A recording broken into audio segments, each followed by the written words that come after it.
बदलेगा, हाँ बदलेगा। किस्मत का लेखा, किस्मत का लेखा, किस्मत का लेखा, किस्मत का लेखा।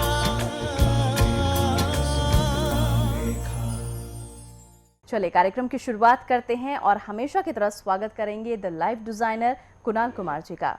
जय माता दी कुणाल जी, स्वागत है आपका। नमस्कार, जय माता की। कुणाल जी, इंसान अपने लेवल की मेहनत बहुत करता है, मशक्कत बहुत करता है, तो क्या हर इंसान को, आपको ऐसा लगता है कि हर इंसान को की गई मेहनत का फल मिलता है?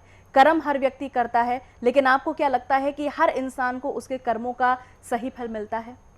देखिए, 90% लोगों का ये कहना है कि हम मेहनत बहुत करते हैं और हमें फल नहीं मिलता। 10% लोगों का ये कहना है कि हम जो मेहनत करते हैं उससे कहीं ज़्यादा हमें फल मिलता है। और ये सत्यता भी है दोस्तों। इस दुनिया के 90% लोगों को उनकी मेहनत करने का 100% फल नहीं मिलता। यानी कि 90% लोगों को अपनी मेहनत, 100% की गई मेहनत का 10% फल मिलता है, और 10% लोगों को की गई 100% मेहनत का 2000% फल मिलता है।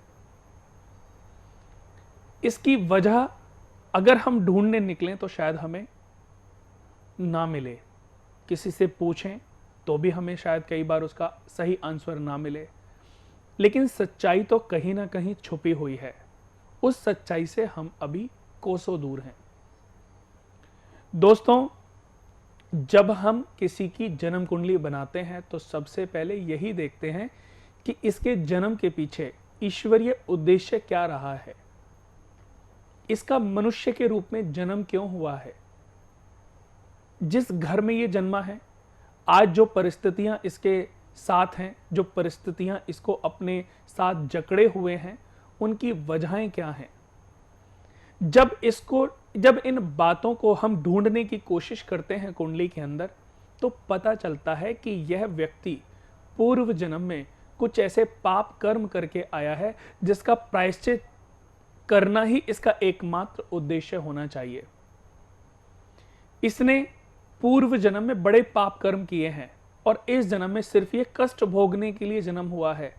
तो दोस्तों, मैं आपको बता दूं कि ऐसे लोग अपने जीवन में जितनी भी मेहनत करते हैं उनका 90% फल उनको नहीं मिलता। 100% मेहनत का सिर्फ 10% फल मिलता है। उदाहरण मैं देना चाहूंगा आपको।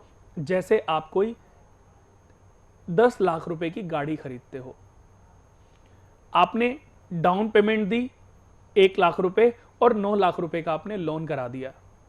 अब महीने की किस्त बन गई आपकी 50,000 रुपए।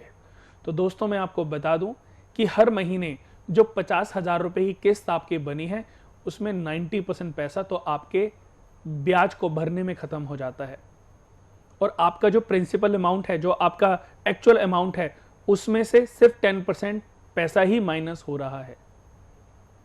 जैसे जैसे आपकी एज बढ़ती जाएगी, 50% जब आपकी एज हो जाएगी, तो आपको अपने किए गए कार्यों का 100%, 50%, उसके बाद आपके जीवन के अंत तक शायद आपको कभी प्रतीत होगा कि अब जो मैं मेहनत कर रहा हूं, क्योंकि बुढ़ापे में आपसे मेहनत होगी नहीं और आप अपनी लाइफ को उसी तरीके से जी पाएंगे।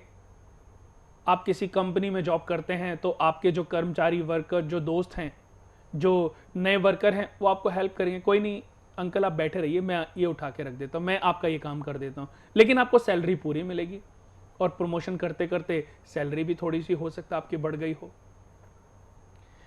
जो चीजें इस ब्रह्मांड में चल रही हैं, हमारे साथ घटित हो रही हैं, उन पर अगर हम गौर करें तो हमारे जीवन से जुड़ी हुई ही हमें नजर आएंगी। व्यक्ति के जीवन में उसका जन्म उसके पूर्व जन्म के पाप कर्मों का प्रायश्चित करने के लिए होता है। कुंडली में कुछ ग्रहों की स्थितियां ऐसी होती हैं जो हमें दर्शाती हैं कि हमारी कुंडली में ये दोष हैं। कुंडली में कुछ ग्रहों की स्थिति अनुकूल ना होने के कारण जातक अपने जीवन में कई प्रकार से ऋणी हो जाता है। ऐसी स्थिति में जातक के विकास पर भी असर पड़ता है, क्योंकि दूषित ग्रहों के प्रभाव से शुभ ग्रह भी अपना अच्छा फल देना बंद कर देते हैं। ऐसी स्थिति वाले जातकों को चाहिए कि वह पहले ऋण भारों से अपने आप को मुक्त कराए, ताकि ग्रहों के शुभ फल उसको प्राप्त हो सके और जीवन में वो उचित लाभ प्राप्त कर सके। आप बदलेगा, आप बदलेगा, किस्मत का लेखा, किस्मत का लेखा, किस्मत का लेखा।